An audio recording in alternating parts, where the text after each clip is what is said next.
तुमचा विश्वास, आमची बातमी। नवीन नाशिकमधील जय हिंद कॉलनी परिसरात शुक्रवारी रात्री मध्यधुंद अवस्थेत बेदरकारपणे कार चालवत तरुणांनी धुमाकूळ घातल्याची धक्कादायक घटना घडली आहे। दारू आणि एमडी सारख्या अंमली पदार्थांच्या नशेत असलेल्या कार चालकानं भरधाव वेगानं वाहन चालवत नागरिकांच्या अंगावर गाडी घातल्यामुळे 2 तरुणांसह 2 वर्षीय बालक जखमी झाले।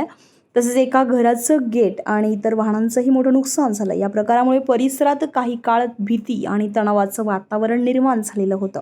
मिळालेल्या माहितीनुसार MH15 JH 9580 या क्रमांकाची कार चालक सुनील हरिभाऊ कुमावत हा मध्यधुंद अवस्थेमध्ये जय हिंद कॉलनी परिसरातून वेगाने वाहन चालवत होता। त्याच्यासोबत आणखी 2 युवक असल्याची माहिती समोर आली आहे। दारू तसेच एमडी सारख्या अंमली पदार्थांचं सेवन केल्याच्या अवस्थेमध्ये तो परिसरामध्ये सैरावैरा कार चालवत होता। वाहन चालक इतक्या मोठ्या प्रमाणात नशेत होता की त्याला कोणत्याही प्रकारचे भान उरलेले नव्हते। यावेळी गाडीवरील नियंत्रण सुटल्यानं रस्त्यावरून जात असलेल्या सिद्धांत ठाकरे आणि हर्ष गरुड यांच्या पायावरून कार गेल्यानं ते जखमी झाले आहेत।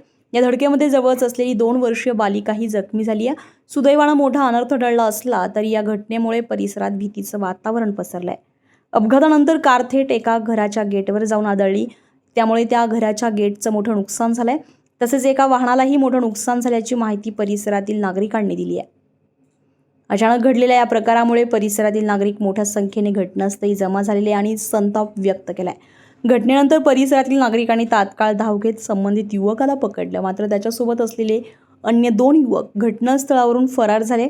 नागरिकांचा वाढता संताप पाहता परिस्थिती तणावपूर्ण झालेली होती। दरम्यान घटनेची माहिती मिळताच अंबड पोलीस ठाण्याचे अधिकारी आणि कर्मचारी तातडीने घटनास्थळी दाखल झाले आणि त्यांनी संबंधित युवकाला ताब्यात घेतलाय।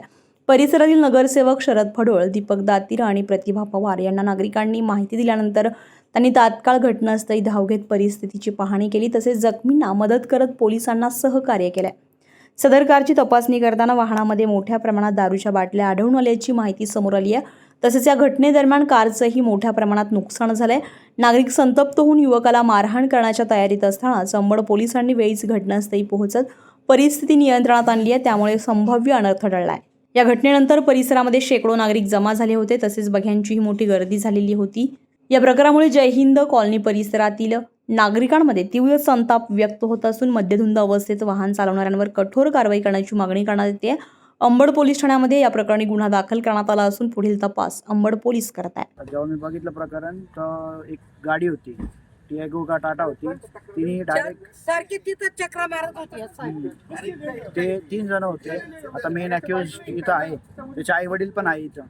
तर त्याच्यापैकी तो जो पिलेला होता त्यांनी माझ्या भावाच्या म्हणजे सिद्धांच्या पायावर आणि अजून एक भाऊ इथं माझा त्याच्या पायावर जवळपास म्हणजे विचारायला त्यांनी थांबवलं, तर त्याच्या पायावर गाडी घातली, रिव्हर्स घेतली, परत गाडी डायरेक्ट बंगल्यात ठोकली, त्याचा पुन्हा गेट तोडला। तरी त्याची मुजोरी म्हणजे एवढी होती की तो तिथून पळायला निघाला होता।